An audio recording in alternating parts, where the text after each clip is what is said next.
Murilo, só apresentar o senhor para os alunos, eu já até falei, né, do senhor para eles. O professor Francisco Murilo, ele é engenheiro agrônomo, né, trabalha na Universidade Federal de Viçosa, no departamento de fitopatologia. Ele trabalha com ênfase, né, em virologia e interação de patógenos e hospedeiros. Me corrija se eu estiver errada, procurei lá no LAC.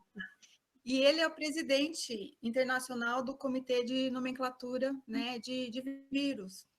Então, ele é o presidente internacional desse comitê e ele vai falar um pouquinho para vocês, então, hoje sobre nomenclatura de vírus e essa mudança, né, que deve ser implementada até 2023, né, professor?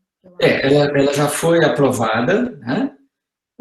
E como eu vou explicar hoje, ela tem um prazo aí de adequação, né, até 2023.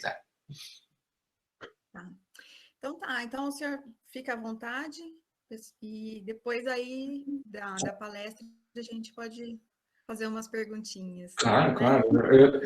Eu acredito que eu vou gastar no máximo uns 45 minutos falando, e aí a gente tem tempo aí de sobra para perguntas e discussão. Tá bom? Eu vou compartilhar então a apresentação, né? Tá ótimo. Tá, obrigada.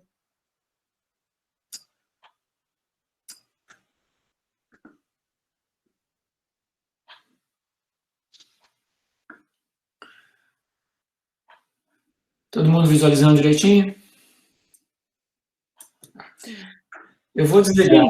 Beleza. Eu vou desligar a minha câmera, porque de vez em quando ela dá umas travadas e distrai um pouquinho. Assim que eu terminar a apresentação, eu abro ela de novo, tá bom? Ok. Muito bem. Então, em primeiro lugar, agradecer a Helena pelo convite. Eu tenho apresentado essa palestra com uma certa frequência, de uns 6 meses para cá, né? As variações dela, né? As pessoas descobriram que houve essa mudança de nomenclatura de espécie de vírus, e isso tem atraído um pouco de interesse, então é um tema que está bastante, obviamente, né, porque a gente está vivendo aí uma situação onde os vírus estão afetando a vida de todo mundo, né? Então eu vou fazer o seguinte aqui, eu vou dar um rápido histórico para vocês sobre a taxonomia de vírus e como funciona o comitê de taxonomia. Tá? E depois desse rápido histórico, eu falo especificamente sobre a questão da nova nomenclatura. Tá? Só esclarecer que essa nova nomenclatura, ela se refere a espécies, né?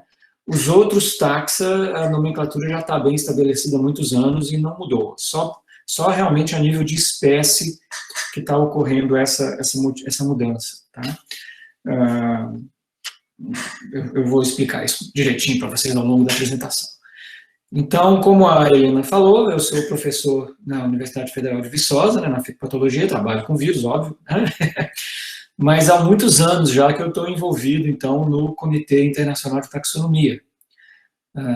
Desde 2002, na verdade, que eu atuo inicialmente num grupo de estudo, fui mudando de nível, né? Vou explicar para vocês como é o comitê é organizado, e desde outubro do ano passado que eu sou o presidente do comitê. Então coincidiu, né, essa mudança da nomenclatura com eu entrar aí na presidência. E isso vale...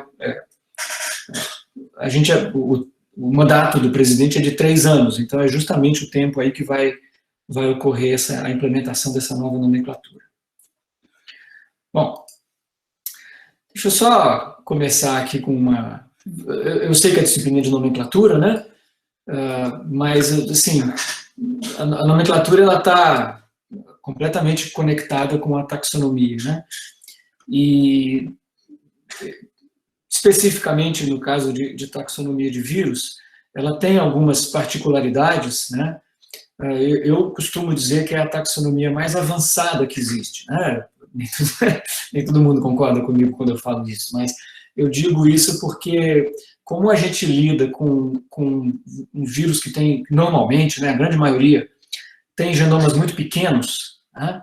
Há muitos anos já que a nomenclatura, que a taxonomia de vírus é baseado em análises e comparações de sequências genômicas, né? Ao contrário da maioria das outras taxonomias, que são baseadas muito em aspectos morfológicos, né? Embora de uns anos para cá a questão molecular tenha avançado bastante.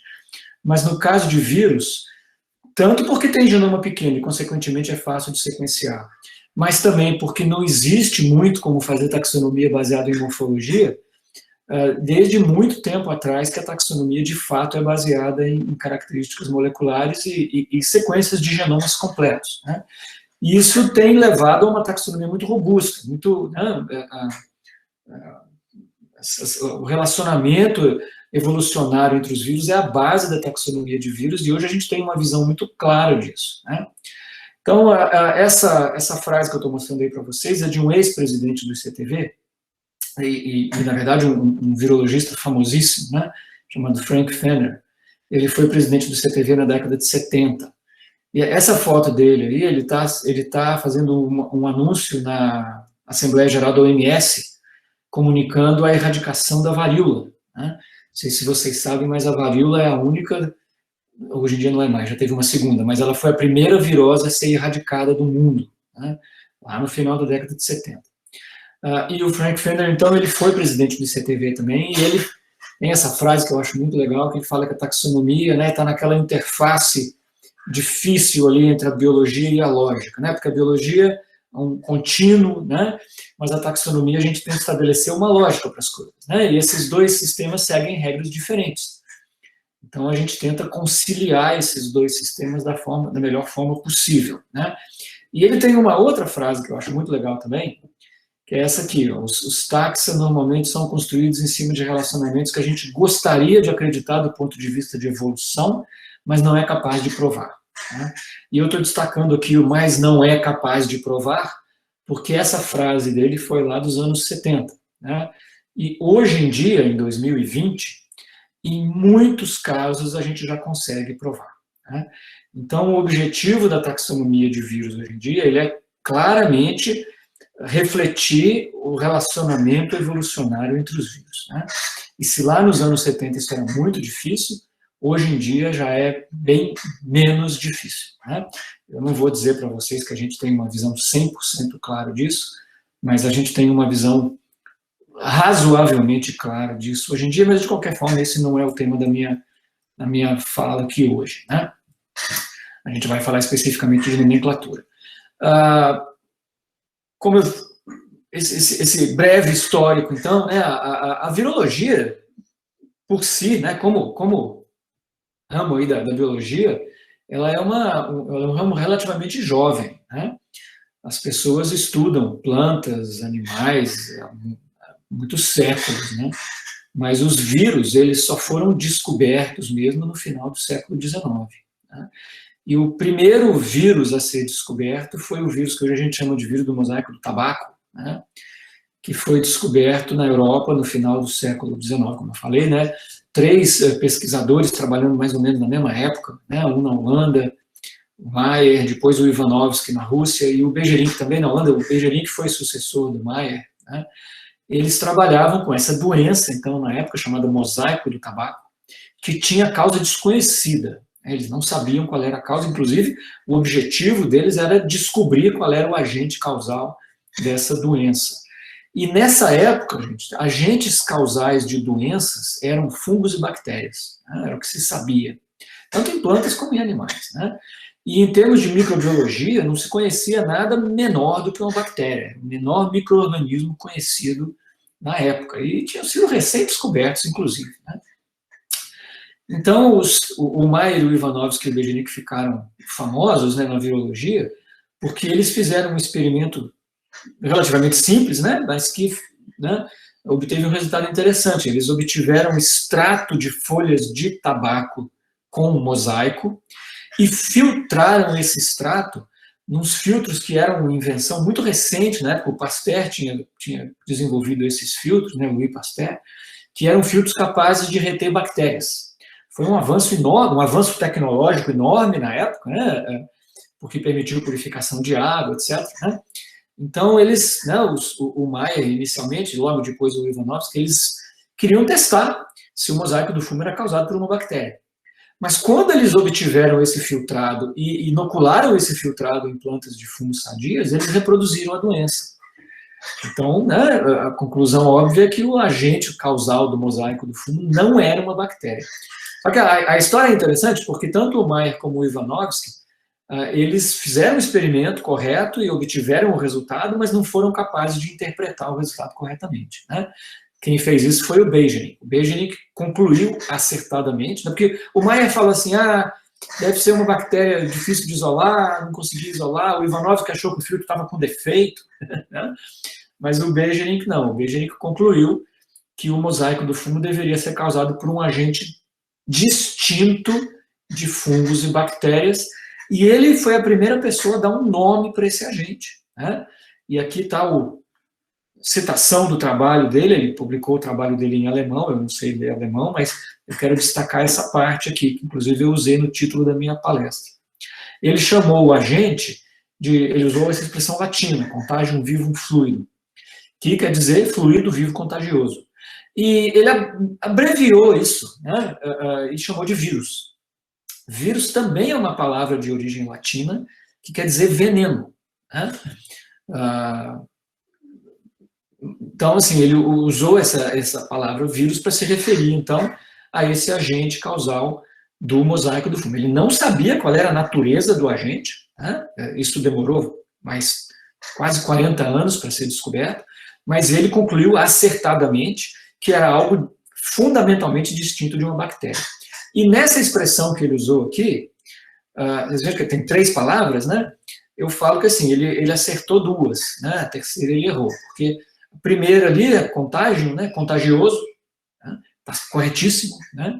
A segunda palavra, vivum, né? Vivo, e até hoje ainda tem um pouquinho de controvérsia em relação a isso aí, mas a maioria absoluta dos virologistas vai falar para vocês que vírus são vivos, inclusive eu, né? Então eu concordo com ele nesse sentido. Mas a terceira expressão que ele usou, né, o fluido, está incorreta. Os vírus não são fluidos, né? Os vírus são partículas concretas compostas de ácido nucleico e proteína. Então, nesse sentido, ele errou. Logo depois do trabalho do Beijerinck, 2 outros alemães, pesquisadores alemães, trabalhando com o vírus da febre aftosa, né? Eles fizeram o mesmo experimento de filtrar no filtro de porcelana e inocular animais e reproduzir a doença. O mesmo resultado, e concluíram que seria de fato, o Leffler e o Fresh, eles concluíram corretamente que os vírus deveriam ser partículas, né? De novo, não tinham noção da composição disso aí, mas eles concluíram acertadamente que eram agentes, né, infecciosos de natureza concreta, né, e não fluidos.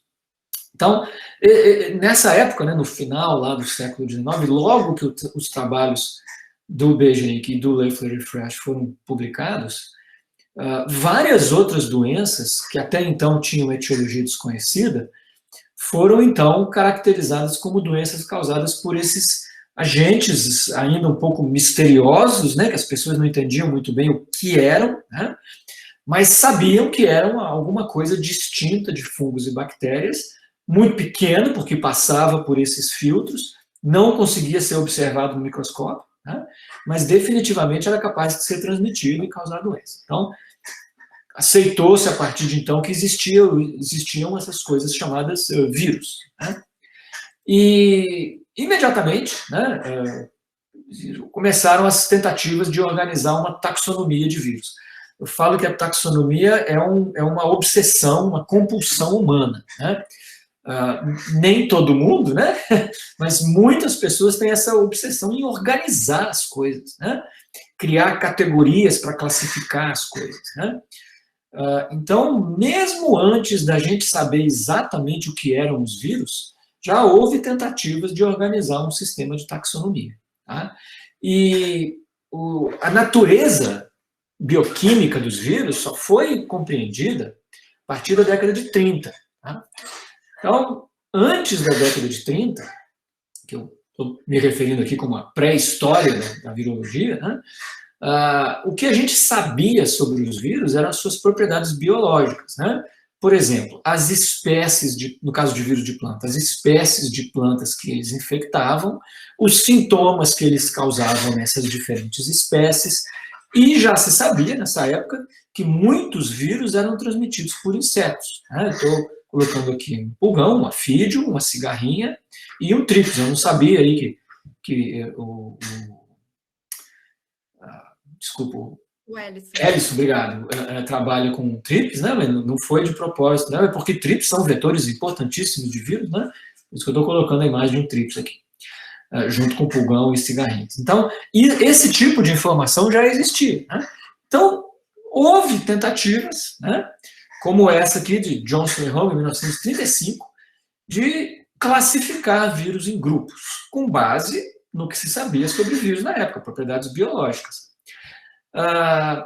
Não pegou, né?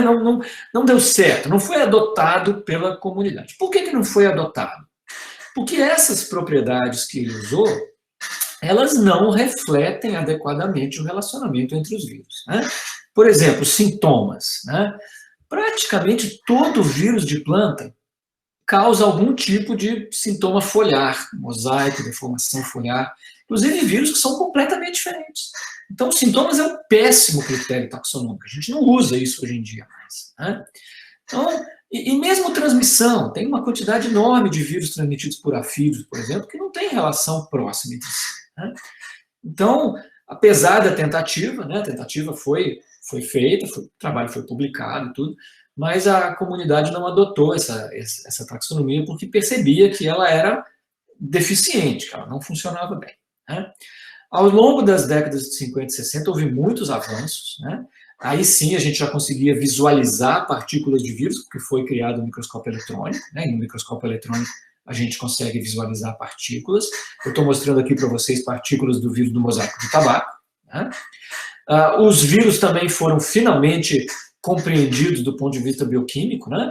E de novo foi o vírus do mosaico do tabaco o primeiro vírus a ser purificado, né? E ter a sua composição química determinada, com grande precisão, né? Ele é composto de RNA e proteína, 95% de proteína, 5% de RNA, enfim. Então, houve muitos avanços, né, na nossa compreensão das características e das propriedades dos vírus. Então, houve novas tentativas de criar um arcabouço taxonômico. Mas, ainda assim, não houve um consenso entre os virologistas sobre quais seriam os melhores critérios para criar essa taxonomia. Houve várias propostas aí ao longo dos anos 50 e 60. Tá? Eu estou mencionando uma só aqui, e eu estou mencionando essa do Brandes e do Etter, dois pesquisadores britânicos, não tanto por causa do aspecto de classificação. Tá? A classificação que eles propuseram foi baseada em morfologia de partícula, e de novo, é um critério usado hoje em dia, mas é um critério que tem muitos problemas, né? Mas o mais interessante dessa proposta deles é que o sistema de nomenclatura deles, a proposta deles foi que a nomenclatura fosse em inglês. E eu não sei até que ponto vocês já viram isso aqui na disciplina, né? Mas os vírus, eles têm essa esquisitice, vamos falar assim, né? Porque todas as taxonomias usam a nomenclatura em latim, né? E eu estou falando especificamente de espécies aqui, né? E os vírus, essa ideia da nomenclatura em inglês, ela foi adotada pela comunidade, tá? Muito polêmico, como vocês podem imaginar, né? Mas acabou sendo adotada assim. E até muito recentemente, era assim que a gente se referia às espécies de vírus. Então, o vírus do mosaico do tabaco, que eu já mencionei várias vezes aqui, o nome da espécie, bom, ainda né? Não mudou ainda, mas vai ter até 2023 para mudar, mas o nome da espécie é Tobacco mosaic virus. Esse é o nome científico. Tá? Do mesmo jeito que o nome científico do fumo é Nicotiana tabacum. Né? Nicotiana tabacum, aí sim, um binomial latino clássico que vocês já estão habituados aí, né? Mas o nome científico do TMV é Tobacco mosaic virus, em inglês. Tá? Isso gera um monte de problemas que eu vou mencionar mais à frente. Tá? E até por isso foi feita essa mudança, essa modificação. Tá? Mas o fato é que até, né, o ano passado a nomenclatura de espécies de vírus era em inglês. Bom, mas como eu falei para vocês, foram muitas propostas de taxonomia feitas nessa época, nenhuma foi adotada oficialmente ou mesmo extraoficialmente. Então foi um período de muita confusão. Né? Já existia uma quantidade de informação grande sobre os vírus, Muitos virologistas insistiam que a gente precisava de uma taxonomia para organizar um pouco aquele caos mesmo que acontecia na época, né? Mas não havia um consenso. Esse consenso finalmente apareceu, bom, consenso entre aspas, né? Em 1966, no Congresso Internacional de Microbiologia, em Moscou, no que na época era a União Soviética, né? E, na verdade, na época foi criado, então, um Comitê Internacional de Nomenclatura de Vírus. Vejam só, né? A ideia original era que se criasse um comitê de taxonomia. Mas as diferenças de opinião eram tão grandes que não se chegou a um acordo, né? E o meio termo, né, que o pessoal conseguiu concordar na época foi que, vamos fazer o seguinte, vamos criar um comitê de nomenclatura, pelo menos, para organizar a parte de nomenclatura, e depois a gente trabalha com a taxonomia. E isso foi feito. O interessante, gente, é que apesar de, né, na época, ser só um comitê de nomenclatura, a estrutura que foi criada na época, ela continua existindo até hoje. Então, por isso que eu estou mencionando ela aqui. Tá? Essa estrutura consiste num comitê executivo, que é a última instância de decisão, né? Diretoria, vamos falar assim, né? Abaixo desse comitê executivo existem vários subcomitês, que inicialmente eram com base em hospedeiro. Eu vou mostrar a estrutura atual hoje, vocês vão ver que isso mudou um pouquinho, mas pouca coisa. Tá? E os subcomitês têm os seus grupos de estudo. Os grupos de estudo, então, são grupos de virologistas que trabalham com determinados grupos de vírus. Tá? Esses grupos de estudo são dinâmicos, eles podem ser criados, dissolvidos, conforme a necessidade. Tá? Toda essa estrutura é 100% voluntária, né? Ninguém ganha dinheiro para trabalhar para o ICTV, a única coisa que a gente ganha é dor de cabeça, para falar a verdade. Né? É uma estrutura, então, totalmente voluntária. O atual ICTV, né, já vou falar, ele é uma organização sem fins lucrativos, enfim, totalmente voluntário, trabalho. Né? Então, desde 66, esse comitê existe, vem atuando e vem trabalhando, então, para estabelecer uma taxonomia e uma nomenclatura de vírus. E, ao longo dos anos, ele publica relatórios. Tá? Esses relatórios, eles são, então, a taxonomia oficial. Tá? O primeiro relatório do ICNV foi publicado em 71, tá? Já com algumas famílias e gêneros de vírus, então, criados e descritos, né? Quais eram os membros desses gêneros e famílias, mas eram poucos ainda, né? E não existia nenhuma categoria taxonômica acima do nível de família, só gêneros e famílias. Até o próprio conceito de espécie de vírus ainda não era consenso nessa época, então não existiam ainda as espécies de vírus, a gente se referia simplesmente a vírus. Né? O conceito de espécie mesmo só foi aparecer em 1991. Né? Bom, em 73, o comitê mudou de nome e passou a se chamar, então, Comitê Internacional de Taxonomia de Vírus, que é o nome que ele tem até hoje. Tá? E continuou publicando, então, esses relatórios, periodicamente. Tá? E, hoje em dia, vocês podem acessar o site do ICTV, né? É um site muito completo, tá? Tem muita informação, eu vou comentar sobre ele aqui várias vezes, essa é a página inicial dele. Tá? Então, na página inicial do ICTV, você tem essa figura aqui, ó, essa figura, eu já mostrei ela aqui antes, mas eu não chamei a atenção, ela tem aqui as capas de todos os relatórios do ICTV, o primeiro aqui em 71, o segundo, o terceiro e assim por diante, até o 9º relatório, publicado em 2011, que foi o último a ser publicado na forma impressa, como um livro. Tá? E eu peço desculpa, eu estou em casa, né, eu esqueci de trazer ele para mostrar para vocês. Eu tenho esse relatório, né, é um livro enorme, né, 1162 páginas. Então, a partir do 10º relatório, que já nem se chama mais 10º, ele passou a ser publicado online. A gente não publica mais em forma impressa. Tá?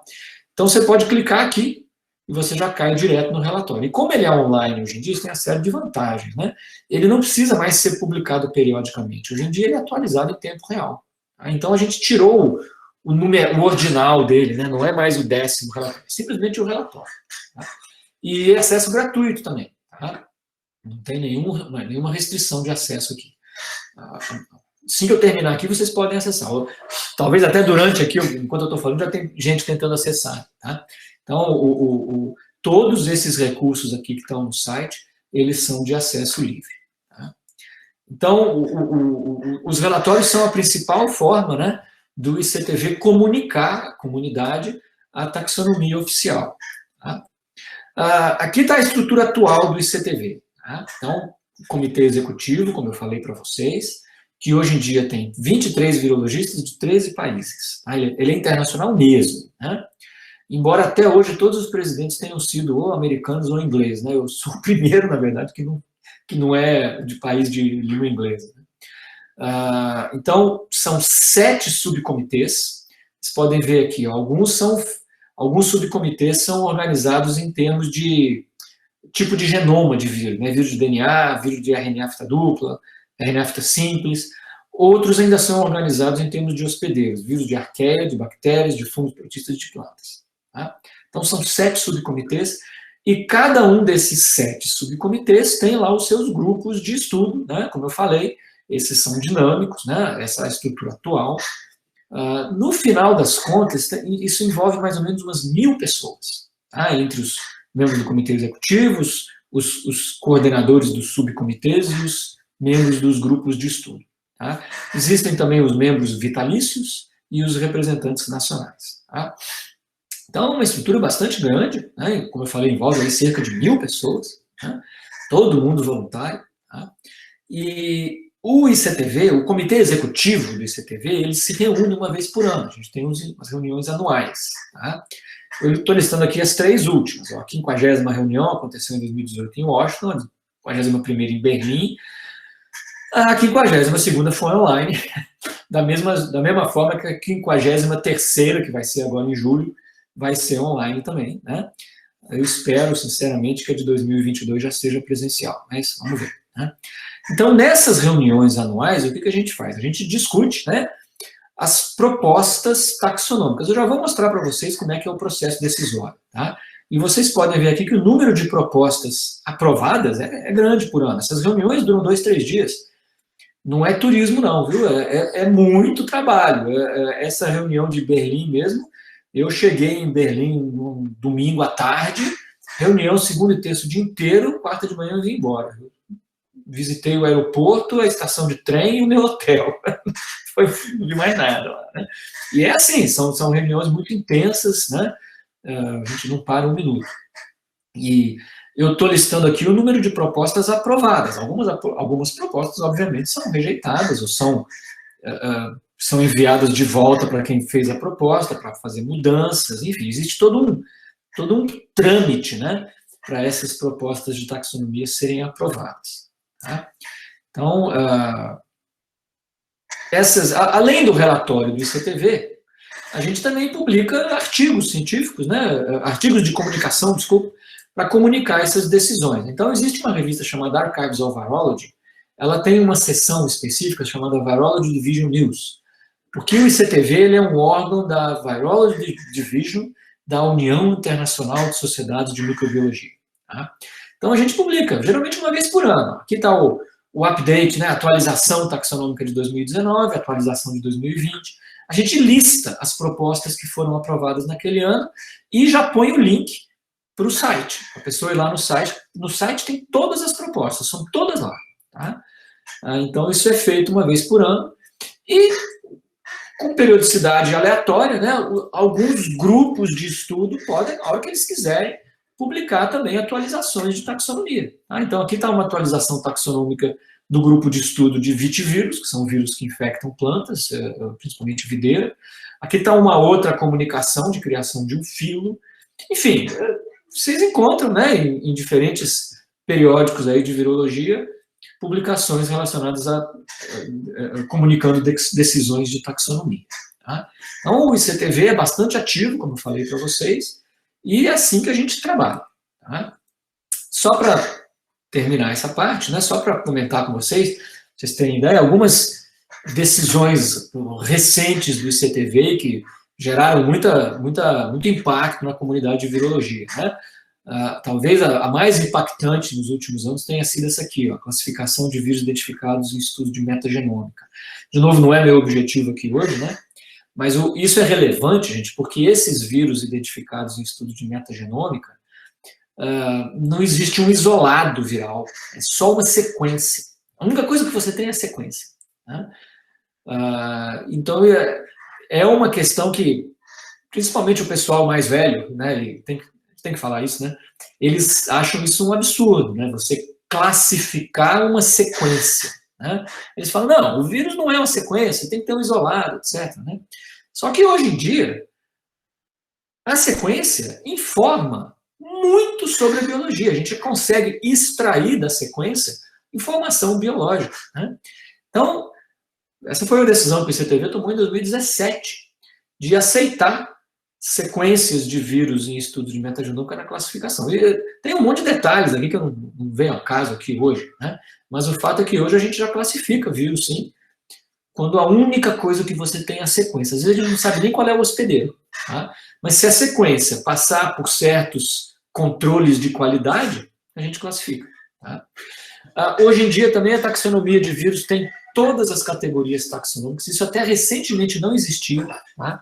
Até recentemente a gente só ia até o nível de ordem, você tinha espécie, gênero, família e ordem, não tinha nenhuma categoria acima de ordem. Hoje em dia você tem até o domínio. Tá? Uma decisão recente também, que não existia na virologia, é você poder nomear os taxa com base em nomes de pessoas. Isso é muito comum, né, na entomologia, na botânica, na bacteriologia, mas na virologia era proibido, o código não permitia. Tá? Mas isso mudou recentemente e já tem vários taxa aí nomeados com base em nomes de pessoas. Tá? E a mais recente, né, que é a que eu vou comentar daqui para frente, é essa questão da nomenclatura binomial para espécies. Tá? Então, gente, aqui está o link lá no site, o endereço no site, se vocês quiserem ir direto lá na questão da taxonomia. Porque, como eu falei para vocês, o site é muito completo, ele tem a taxonomia completinha lá. Tá? Hoje em dia, a última atualização, a taxonomia de vírus inclui, então, 9.100 espécies, gêneros, famílias, etc. Tá? Aproveitar aqui que tanto a Helena como o Edson são entomologistas, né? Provavelmente vocês vão achar esse número aqui minúsculo, né? Porque eu sei que só de coleóptera são centenas de milhares de espécies, né? É uma coisa para plantas, né? Certas famílias de plantas têm mais de 20 mil, 30 mil espécies, né? E vírus só tem 9.000, é um número pequeno, é um número minúsculo, na verdade. Tá? Isso reflete, gente, esse pequeno número de espécies, ele reflete o fato de que até recentemente você tinha que ter um isolado viral para classificar. Tá? E isso nem sempre é realista que você vai obter um isolado viral. Né? Então esse número ele vai aumentar muito nos próximos anos, aí, graças à classificação de sequência de metagenômica. Tá? Bom, então aqui, ó, se você entrar no site do CTV, você clica aqui nessa aba taxonomia, e você tem um menu aqui que você vai clicando no sinaizinho de mais aqui, e vai abrindo a taxonomia completa. Encontra lá a lista de todas as 9.110 espécies classificadas em gêneros, famílias, ordens, classe, filo, reino e domínio. Tá? Muito completo. E para cada taxa, você clica aqui em History, você tem o histórico desse taxa.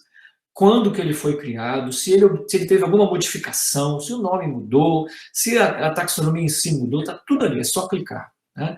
É muito completo mesmo. Tá? Bom, daqui para frente eu vou falar só de nomenclatura. Né? Então, eu costumo falar o seguinte, né, que a parte difícil, desafiadora da taxonomia de vírus é a parte de classificação. Né? É estabelecer aquele relacionamento evolucionário, né, de forma correta. Né? A parte de nomenclatura deveria ser a parte fácil, né, dar os nomes. Né? Só que, infelizmente, não é assim que acontece, não. A nomenclatura acaba sendo a parte que dá mais dor de cabeça para a gente. Não decidir as regras de nomenclatura, mas escolher os nomes mesmo. Né? Porque deve ser assim, talvez, na área de vocês também, mas as pessoas elas têm uma relação muito pessoal com nomes. Às vezes a pessoa deu um nome para uma determinada espécie, para a família, e se alguém propõe que mude aquele nome, a pessoa encara aquilo como um ataque pessoal, como ofensa pessoal. Né?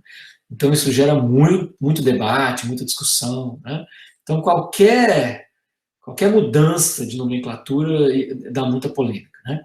Eu vou usar só um exemplo aqui para vocês verem como esse tipo de coisa acontece, porque são duas questões. A primeira, sempre dá polêmica, né? E sempre existem aqueles que falam assim, não, isso nunca vai ser aceito, isso não vai funcionar. Só que o tempo vai passando e aquilo é aceito, né? E depois as pessoas nem lembram mais que teve a polêmica, né? Então, por exemplo, a década de 80, vocês podem ver aqui, 86, existia uma doença, que ainda existe, obviamente, né, chamada AIDS, né, que era era pandemia na época, né, e até hoje ainda é uma pandemia, mas hoje em dia, pelo menos, tem tratamento, né. Mas na década de 80 era uma coisa horrorosa, né, foi uma pandemia muito grave, né, muita gente morreu de AIDS antes de se desenvolver um tratamento. E o vírus que causava AIDS, né, ele demorou alguns anos para ser descoberto, as coisas não andavam tão rápido como hoje, né, a tecnologia não era tão avançada, mas eventualmente o vírus foi descoberto. Só que foram 3 grupos de pesquisa competidores que descobriram o vírus mais ou menos ao mesmo tempo. E cada um deu um nome diferente, né? Então precisava-se, né, uniformizar aquilo ali. Então o ICTV, na época, né, o grupo de estudo de retrovírus, né, que é o grupo de vírus a qual esses vírus pertencem, fez a proposta de criação de um nome para o vírus, né? Vocês estão vendo aqui, ó, Human Immunodeficiency Virus. Todo mundo hoje em dia conhece o vírus como HIV, né? Mas na época, essa proposta foi muito polêmica. Isso aqui saiu na Science. Ó. O vírus da AIDS tem um novo nome, talvez, né? Porque o talvez, a notícia tinha umas 2 páginas. As pessoas que trabalhavam com isso na época acharam esse nome horrível, ninguém gostou do nome. Né? Houve muita reclamação. Né? E muitos pesquisadores falaram, não, eu não vou adotar esse nome, eu vou continuar usando lá o HTLV3, que era o nome que algumas pessoas usavam. Então, a decisão do CTV não foi muito bem recebida pela comunidade, não. Tá? Só que esse nome tinha vantagens óbvias, né? Ele reflete o hospedeiro, reflete o sintoma, né? Não tem nada geográfico ali, não fala nada de comunidade, de minoria, nada disso. Então, os anos foram passando e o nome foi ficando, né, cada vez mais familiar para as pessoas. Eu acho que hoje em dia, talvez, o pessoal, os estudantes aí nem sabiam que houve essa polêmica há 25 anos atrás, né? 25? Não, 35 anos atrás, né? Então, mas houve, e eu lembro dessa época, eu já era estudante nessa época, eu lembro dessa polêmica, né? Então, vocês veem que muitas vezes essas polêmicas são desnecessárias, né? Mas infelizmente elas acontecem. Bom, o ICTV especificamente faz parte do objetivo do ICTV estabelecer nomes, tá? Isso aqui eu copiei do nosso estatuto, tá? O ICTV tem um estatuto e tem um código da taxonomia, tá? Isso aqui é do estatuto. Então, um dos objetivos do ICTV é estabelecer nomes para os taxa, inclusive de espécies, né? E manter um índice desses nomes. Tá? Então, no primeiro relatório do ICTV, aquele publicado em 71, já havia ali, né, uma norma, um esforço será feito para estabelecer uma nomenclatura binomial latina. Reparem, né?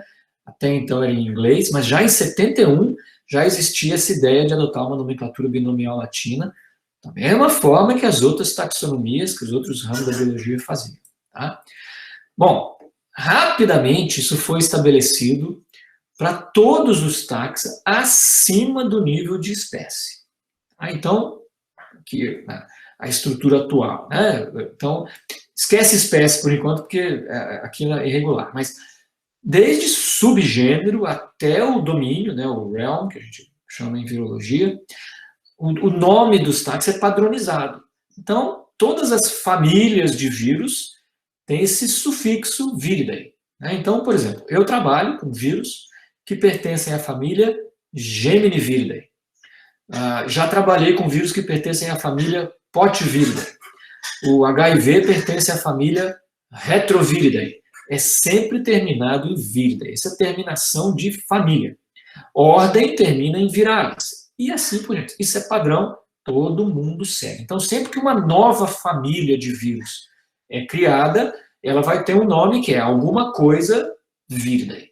Tá? Então, e assim, é latinizado, né, gente? Não é necessariamente latim, né? Gemini, tudo bem, Gemini é latim. Então, por que a família chama Gemini viridae? Né?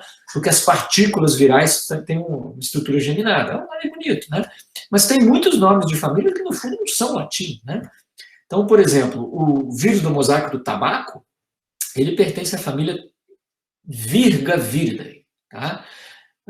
Que não vem do latim, é simplesmente uma composição de sílabas de outras palavras, né? E ele pertence ao gênero Tobamovirus. Repare que gênero sempre termina em vírus, né? O gênero Tobamovirus, o tobamo é a primeira sílaba de tobaco, mosaic, né? Tobamovirus. Né? Então a gente faz muito isso, a gente usa, né, essas composições de sílabas, né, para dar os nomes aos táxis. Então não é latim necessariamente, é latinizado, né? Como em outras taxonomias é feito também. Tá? Então aqui, ó, se vocês voltarem lá no ICTV, está lá, ó, Víria para o domínio, Virae para o reino, os filos, né, todos terminados em viricota, vocês podem ver aqui vários filos, as classes em viriceta, e assim por diante, até o subgênero. Tá? Eu peguei aqui, ó, a família Coronaviridae, né? O que vocês acham que eu escolhi essa aqui? Né? Então, de novo, terminado em Viridae. Tem também terminações para subfamília, para gênero e para subgênero. Tá? Então, até o subgênero sempre teve tudo bem. Tá? A confusão é para a espécie, porque nunca houve um acordo em relação a nomes de espécies. Tá? E o resultado é que recentemente não existia padrão. Tá? Então, reparem a confusão que é nome de espécie de vírus. Ó. E tem todo tipo de formato que vocês puderem imaginar. Isso aqui é nome de espécie. Beta Coronavirus 1. Você tem que falar em inglês, né? Porque é em inglês. Tá? China, Ratus, Coronavirus, quer dizer, aqui você tem uma palavra e um número. Aqui você tem 3 palavras e um código alfanumérico. 2 palavras e um código alfanumérico. Enfim, olha a confusão, um hífen aqui no meio. Middle East Respiratory Syndrome, isso aqui é o nome da espécie. Tá? Aqui está o Severe Acute Respiratory Syndrome. Gente, isso é nome de espécie. Né? O tamanho desse negócio. 1, 2, 3, 4, 5, 6 palavras. Né? Então, e aqui eu vou mostrar para vocês outros exemplos de nomes de espécie de vírus. Ó. Uma palavra só, 2 palavras, um monte de palavras. Uma letra, a Drosophila X-Virus, um número, um código alfanumérico. Tudo que é formato que vocês puderem imaginar. Tá? Então, assim, se o objetivo da taxonomia é organizar as coisas, em relação ao nome de espécie, a gente estava falhando desesperadamente, né? Porque isso não tem nada mais desorganizado que isso aqui. Né? E, além disso, o fato disso aqui ser, a princípio em inglês, você pega aqui, por exemplo, isso aqui é um vírus de planta, tá vendo? Alfalfa mosaic virus. É um nome de espécie, o nome da espécie é em inglês, então você tem que pronunciar em inglês. E você não pode traduzir. Mas as pessoas às vezes não entendem, porque o nome do vírus também é alfalfa, só que aí o nome do vírus você pode traduzir. Então criava uma confusão horrorosa entre o nome do vírus e o nome da espécie. Eu já vou explicar esse negócio de nome de vírus e nome de espécie. Aqui o tospovírus, ó. Tomato Spotted Wilt Tospovirus. Isso aqui é um pouco velho, hoje em dia é ortotospovirus, né? Mas, enfim, uma falta de padronização total, né, para nomes de espécie. Então, isso incomodava muita gente, eu assim, sempre me incomodou essa falta de padronização, e também o fato de ser em inglês. Eu não achava certo. Eu achava, por que a gente tem que ser diferente de todas as outras taxonomias? Né? Então, essa questão, ela já vem há muitos anos. Tá? Só mostrar um exemplo aqui para você. Em 2016 foi publicado aqui um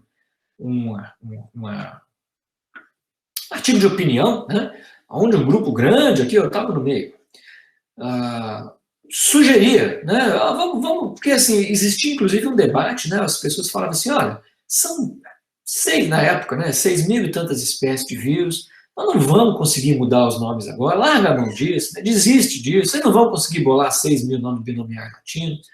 Então, nesse trabalho aqui, a gente pegou 2 ordens de vírus, que tinham mais ou menos umas 600 espécies, e a gente fez um exercício mental, né? Será que a gente consegue propor 600 nomes de espécie binomial latina?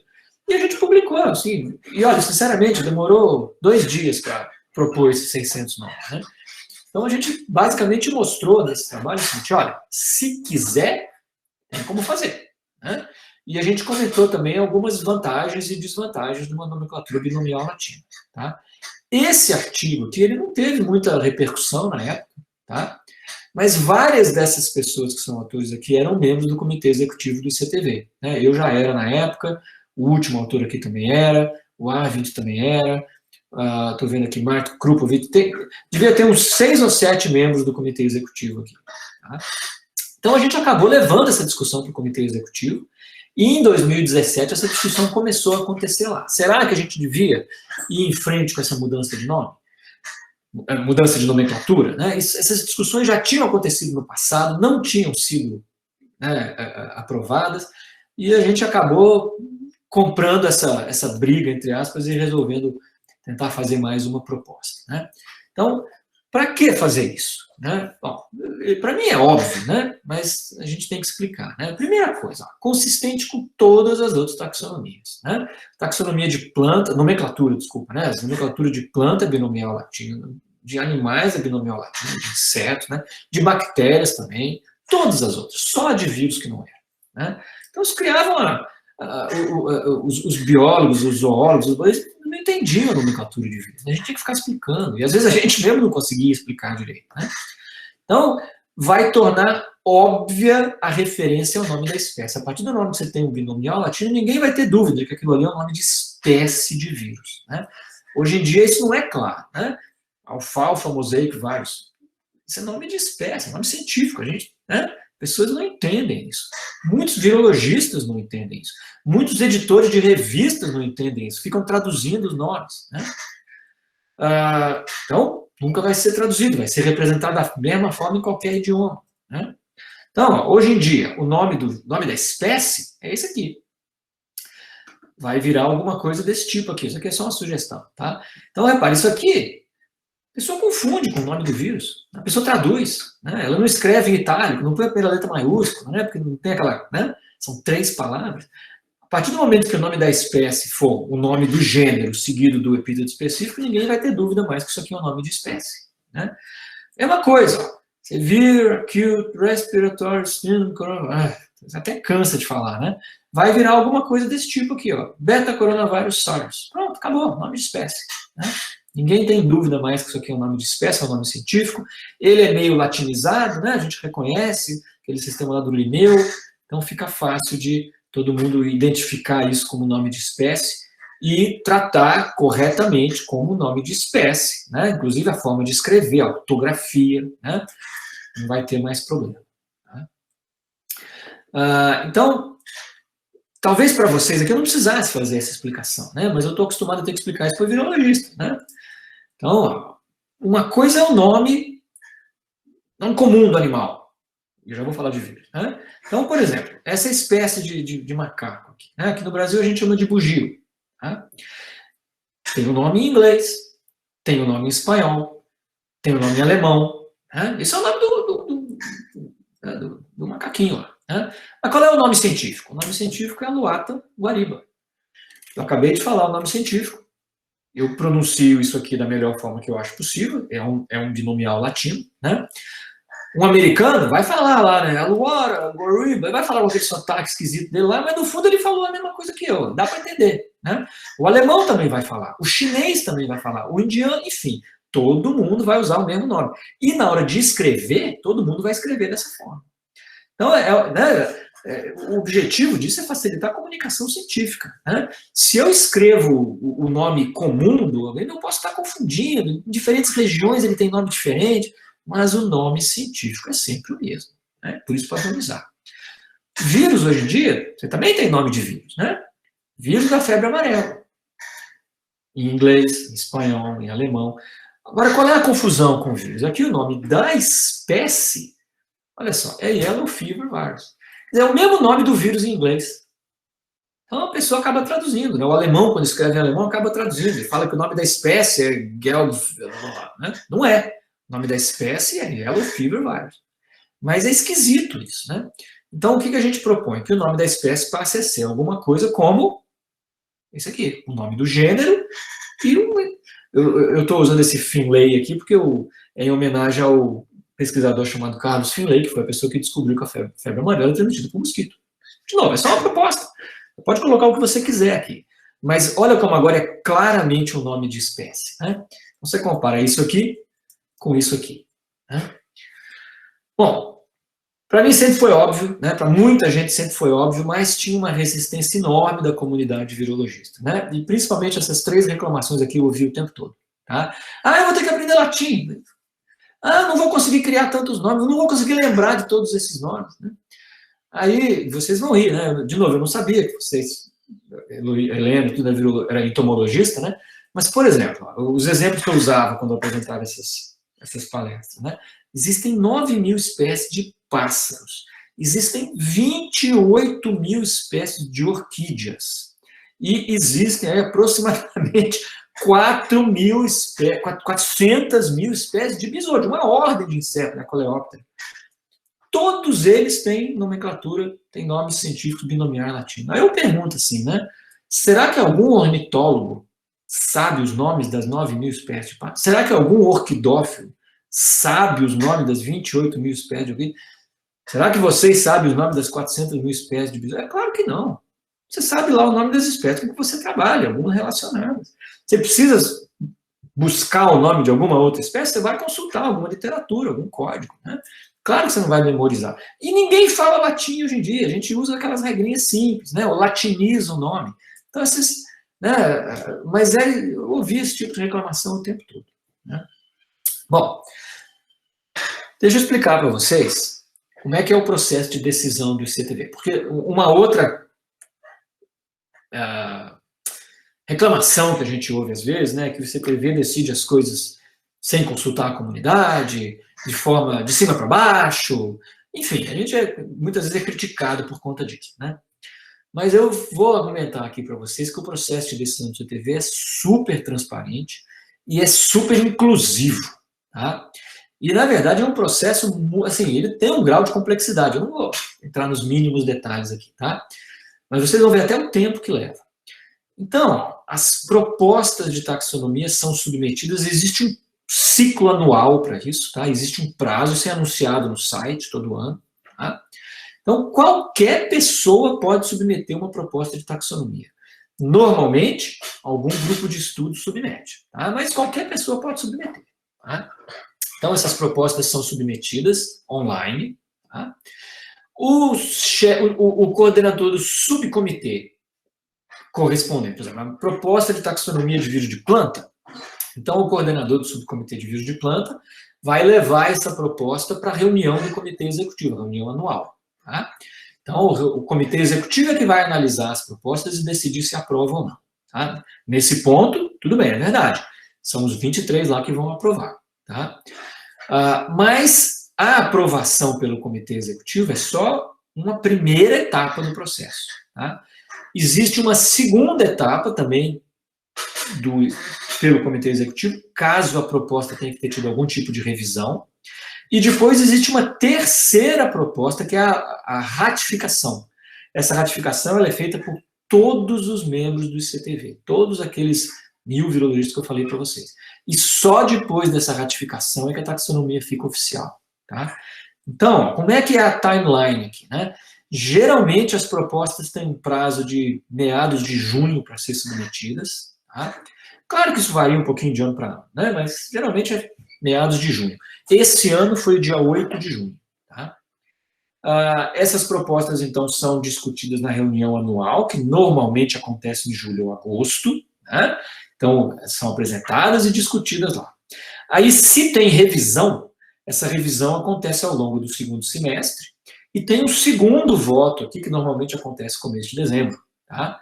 Para decidir se vai aprovar a versão revisada ou não. Tudo que é aprovado, ou direto aqui, ou na versão revisada, vai para a ratificação, que acontece em fevereiro, março do ano seguinte. Tá? Então, agora em julho, a gente vai ter a reunião do CTV, onde vão vir lá as 200 e tantas propostas, a gente vai aprovar, mas elas só vão ser ratificadas em fevereiro ou março do ano que vem. E só então elas vão ser taxonomia oficial. Tá? Então, e eu estou omitindo um monte de detalhe aqui, tá, gente?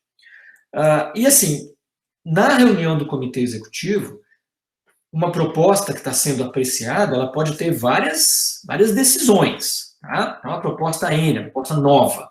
Ela pode ser rejeitada, ela pode ser aprovada com modificações, aí tem aquelas revisões, tem esses, não vem ao caso. Ou pode ter essa decisão aqui, essa UD, que é o seguinte, a gente analisa a proposta e decide que ela precisa melhorar e ela deve ser decidida só no ano seguinte. Ela é transferida para a decisão no ano seguinte. Geralmente são propostas mais complexas, que envolvem, né, criação de taxas superiores, ou alguma mudança mais radical do sistema taxonômico. Geralmente elas nunca são aprovadas na primeira reunião, elas são trabalhadas ao longo de 1 ou mais anos e só vão ser discutidas no outro ano. Agora, uma proposta que recebe essa decisão UD aqui, no ano seguinte, só pode ter 2 opções, ou ela vai ser aprovada ou ela vai rejeitar. Tá? Eu estou explicando isso aqui para vocês já entenderem o que aconteceu com a proposta de mudança de nomenclatura. Tá? Porque essa proposta, ela foi feita em 2018. Tá? Isso aqui é o código que ela recebe, é o ano, o número dela e o jeito que ela é uma proposta geral. Então, em 2018, foi apresentada uma proposta para o CTV de adoção de uma nomenclatura binomial latina para espécies de vírus. Tá? Ela foi, então, submetida em 2018 e recebeu aquela decisão UD que eu falei para vocês, ou seja, a decisão foi adiada para 2019. Vamos discutir isso melhor, vamos pensar melhor nisso, né? Em 2019 a gente decide.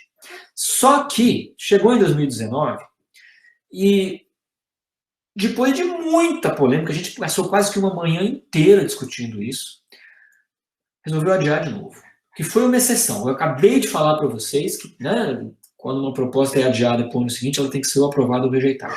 A gente abriu uma exceção e resolveu adiar para 2020 e fazer uma consulta ampla à comunidade.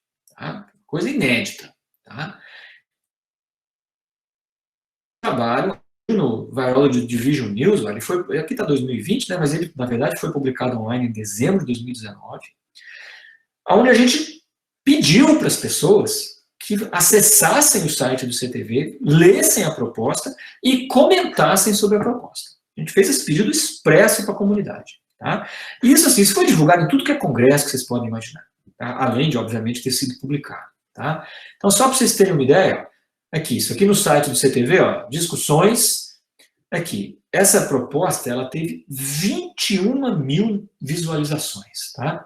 E apesar desse número aqui não impressionar muito, esses 46 comentários, eles foram muito extensos, eu não vou mostrar aqui os detalhes, tá? Muita gente contra, muita gente a favor, muita gente sem opinião formada, mas foi muito debate, tá? Comparem aqui, gente, com o número de visualizações e de comentários de outras discussões aqui, tá? Vocês vão ver como isso aqui foi muito discutido, tá? Realmente houve muita oportunidade para todo mundo manifestar a sua opinião. Tá? Então, depois disso aqui, né? Eu esqueci que eu tinha esse slide aqui. O que acontece, né? Vocês pensam assim, bom, beleza. Finalzinho de 2019, isso aqui foi publicado no Virology Division News, em dezembro de 2019, e teve toda essa discussão. Só que aí o que aconteceu, né? A gente entrou no ano de 2020. O que aconteceu no ano de 2020? Pandemia, né? E aí começou aquela confusão. As pessoas, de repente, todo mundo queria saber de vírus. Né? Gente que nunca na vida tinha pensado em vírus, resolveu estudar vírus. E a imprensa leiga também começou a querer saber mais sobre vírus. Né? Eu nunca dei tanta entrevista na minha vida. Então, por exemplo, ó, esse artigo saiu aqui. Ó. Isso aqui saiu na Nature, em agosto de 2020. Será que as regras para nome de vírus devem mudar durante a pandemia? Né? Como se essa discussão tivesse aparecido em 2020. Acabei de mostrar para vocês que a proposta foi feita em 2018. Né? Mas por excesso de cuidado, né, a decisão acabou sendo... A reunião do CTV foi em outubro de 2020. Né? Isso aqui ainda era Nature, né, um periódico científico. Mas só para vocês terem uma ideia do que aconteceu nessa época, vocês estão na Federal do Piauí, né? Então talvez vocês conheçam a revista Piauí, que tem nada a ver com o estado do Piauí, né? Publicada lá no Rio de Janeiro. mas ela tem esse nome. Então, essa reportagem que saiu na revista Piauí, gente, olha que coisa de doido, né? Eu dei uma entrevista aqui na época, né? A volta do latim. E eu ainda critiquei o cara depois. Eu falei, não tem volta do latim. Né? Enfim, as reportagens sempre saíam com muita distorção, né? Mas, enfim, até a imprensa leiga começou a discutir uma questão relacionada à nomenclatura de espécie de vírus, né?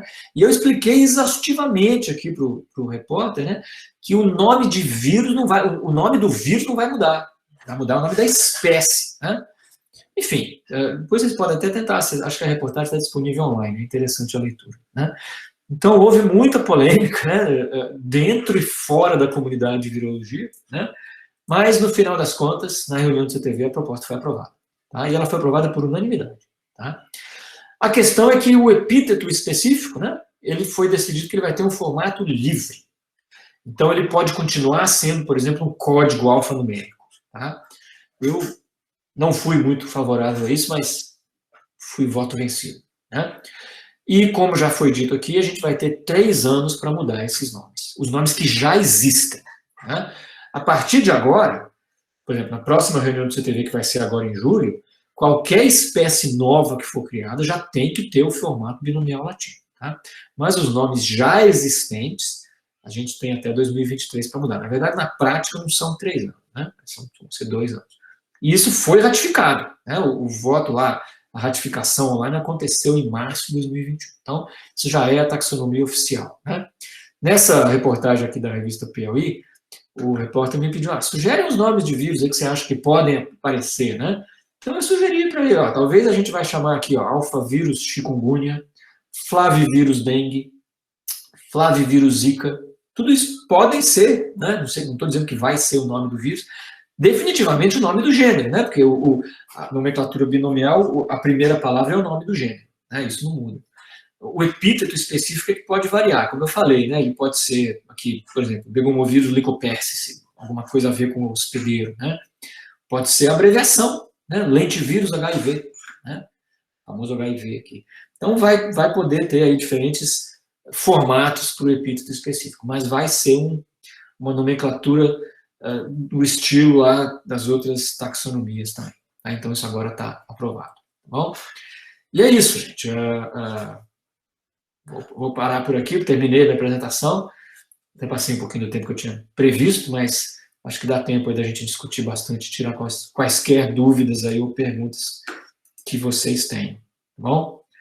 Eu vou deixar a apresentação aqui um pouquinho, caso alguém queira voltar em algum slide aqui. Tá?